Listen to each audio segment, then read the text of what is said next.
There's a really famous story that I've been hearing in Thailand, and I want to share it with the whole world if I could. This is a story about the Buddha and a homeless man. One day there was a homeless man, and he's been trying to gather food, and he keeps noticing every day his food disappears. One day he caught the mouse that kept stealing his food, and he asked the mouse, "Why are you stealing from me?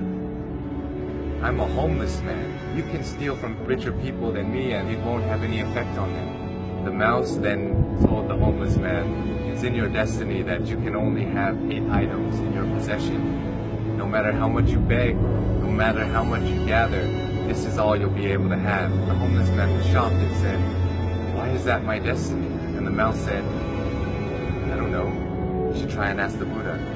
So the homeless man goes on his journey to go find the Buddha, and as he's going, it gets late, so he ends up at a wealthy family's house, and he asks if he could stay the night. They let him in, and they ask him, "Young man, why are you traveling so late?" And he answered, "I have a question for the Buddha, and tomorrow I'll be on my way." The family then says, "Can we give you a question to ask the Buddha? We have a 16-year-old daughter who can't speak. We just want to ask, what do we have to do to make her speak?" So the homeless man thanks them for shelter and tells them, "Of course, I'll ask your question for you." So the next morning he goes and continues his journey and sees a sea of mountains that he has to cross. He climbs up one mountain and he meets a wizard. And the wizard decides to use his staff to take the young man and himself, fly them across the sea of mountains. And the wizard asks the young man, "Where are you going? Why are you deciding to cross these mountains?" And the young man said, "I'm going to ask the Buddha a question about my destiny." The wizard then says, "Can I please give you a question to ask the Buddha? I've been trying to go to heaven for 1,000 years. According to my teachings, I should be able to go to heaven now. Can you please ask the Buddha, what do I have to do to get to heaven?" "Of course, I'll ask your question for you." And as he continues on his journey, he runs into his last obstacle, which is a river that he cannot cross. Luckily, he meets a giant turtle who decides to take him across the river. And as they're crossing the river, the turtle asks, "Where are you going?" "I'm going to see the Buddha. I'm going to ask him a question about my destiny." The turtle then says, "Can you please ask a question for me too? I've been trying to become a dragon for 500 years. According to my teachings, I should have become a dragon by now. Can you please ask the Buddha, what do I have to do to become a dragon?" So the young man thanks the turtle for taking him across the river and says, "Of course, I'll ask you a question for you." The homeless man finally meets the Buddha, and the Buddha tells everybody, "I will answer 3 questions for everybody here, but only 3 questions." And the young man is shocked. He has 4 questions to ask. So he thinks carefully. He thinks about the turtle. The turtle's been living for 500 years trying to become a dragon.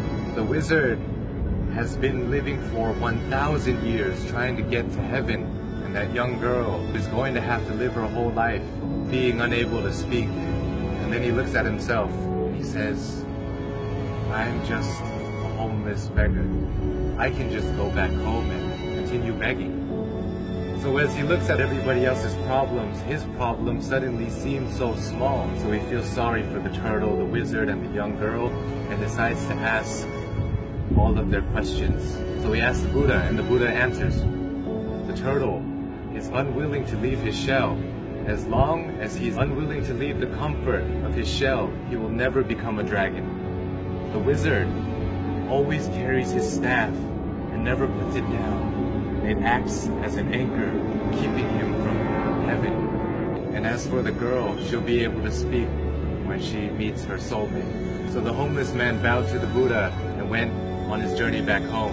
He reunites with the turtle and he tells the turtle, "Hey, you just have to take off your shell and you become a dragon." The turtle then takes off his shell, and inside his shell were priceless pearls found in the deepest parts of the ocean. And he gives it to the homeless man and tells him, "Thank you. I no longer need this because I'm now a dragon." Flies away. The homeless man reunites with the wizard on the top of a mountain and says, "Hey, you just have to put down your staff, then you'll be able to go to heaven." The wizard lets go of his staff by giving it to the young man, says thank you, and ascends to heaven. The young man now has wealth from the turtle and power from the wizard. He goes back to the family that gave him shelter, and he tells them that Buddha said your daughter will be able to speak when she meets her soulmate. And at that moment, the daughter came downstairs and said, "Hey, is that the man that was here last week?"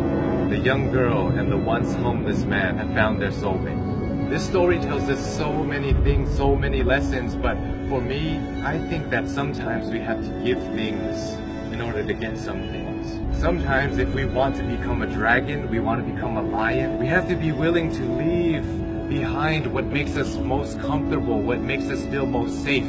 We have to leave our comfort zone just like the turtle did. And in order to find true love, we must become somebody who is willing to put others before ourselves. When you're alone and when you're lost in your thoughts, sometimes your problems seem so big and it may seem like it's the end of the world, but if we look at other people's lives, other people who don't have as much opportunity as us and who have it worse than us, sometimes it makes our problems seem so much smaller. And if we're willing to lend a hand to those who are struggling more than us, willing to help them, it may change the course of your life, your destiny, and the universe may repay you in such a way that you never would have imagined. It will come back to you. All the good that you do in the world will come back to you. If you're going through hard times right now, I hope this story helps you. My name is Sean. I love you all, and I hope you have a wonderful, wonderful